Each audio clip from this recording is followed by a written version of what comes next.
지난번 사회 수업 때는 4.19에 대해서 한번 살펴봤었죠. 4.19 혁명에 대한 과제가 세 가지 정도 있었는데요. 첫 번째는 4.19 혁명을 세 번 쓰는 거였어요. 이건 어려웠었던 게 없었던 것 같고, 두 번째는 4.19 혁명의 과정 순서를 적는 거였어요. 그리고 마지막 세 번째는 4.19 혁명의 의미와 혹은 교훈에 대해서 한번 써달라는 거였습니다. 기억나시죠? 정답을 한번 얘기해 볼게요. 첫 번째 과제에서는 사실 정답이랄 게 없어요. 그냥 따라 적으면 되는 거니까. 자, 두 번째 과제를 한번 살펴보려고 합니다. 두 번째 과제에 여러분들이 답을 올려준 걸 보니까 많이 틀렸던데요. 사실 두 번째 과제가 연도가 없어가지고 좀 어렵다고 생각할지도 모르겠지만 글을 잘 읽어보면 인과관계에 따라서 충분히 순서를 매길 수 있어요. 그리고 선생님이 영상에서 여기에 내용들을 모두 얘기했습니다. 그래서 이 정도는 여러분들이 맞춰줘야 될 부분이에요. 다음 이거 5.18에 대해서도 이 순서 매기는 게 나올 텐데 그 정도는 맞출 수 있어야 돼요. 아시겠죠? 5.18 때는 좀 더 집중해서 할 수 있도록 합니다. 자, 그럼 어쨌든 정답을 한번 볼게요.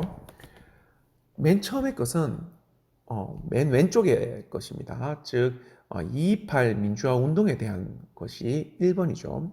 근데 2.28 민주화 운동은 사실 3.15 부정선거 이전에 있었습니다. 그러니까 부정선거를 하려고 하자 2.28 민주화 운동을 벌인 거죠. 그렇다면 2.28 민주화 운동이 1번이면 3.15 부정선거는 2번이 되어야 되는 겁니다. 근데 3.15 부정선거 이후 그것 때문에 마산에서 3.15 의거가 일어났으니까 왼쪽에서 네 번째 것이 3번이 되는 거죠. 근데 이 과정에서 3번에 보면 김주열 열사가 사망했다고 되어 있죠. 그럼 맨 끝에 거 보세요. 김주열 열사의 죽음으로 인해서 전국에서 많은 시민들과 학생들이 시위에 참여했다고 되어 있잖아요. 즉 김주열 열사가 죽었으니까 그 이후에 시위가 일어난 거예요. 즉 왼쪽에서 네 번째 게 3번이면 맨 끝에 것이 4번이 되는 거예요. 그리고 이렇게 시위를 많이 했는데 대학 교수들까지도 참여하니까 이승만 대통령이 자리에서 물러난 거죠. 그래서 가운데 것이 5번이 되는 겁니다. 즉 번호는 1, 2, 5, 3, 4가 됩니다. 여러분 이 정도는 여러분이 하실 수가 있어야 됩니다. 6학년이면 아마 좀 더 노력이 필요한 친구들도 있을 것 같은데요. 이런 순서가 나오면요. 잘 읽어보고 그 인과관계, 원인이 되는 것 찾고 결과 되는 것 찾고 그 결과가 다시 원인이 돼서 또 어떤 결과를 낳는지를 보고 순서를 매길 수 있어야 됩니다. 이것은 사회 교과에서도 꼭 필요한 능력이지만 또 어찌 보면 국어 능력이 필요하기도 해요. 요 정도 6학년이면 할 수 있어야 되니까 여러분이 다음에도 이런 문제가 나오면 꼭 집중해서 잘 풀어볼 수 있도록 해야겠습니다. 세 번째 과제 역시 따로 정답은 없어요. 다만 여러분들이 시민의 힘으로 정부를 교체할 수 있다.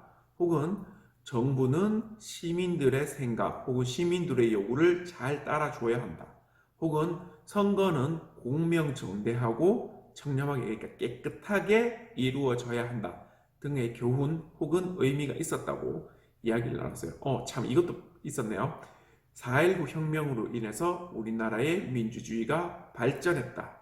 이것도 빠지면 안 되겠죠? 이렇게 여러분들이 4.19 혁명에 대한 의미 그리고 또는 교훈에 대해서 참 잘 적어줬던 것 같아요.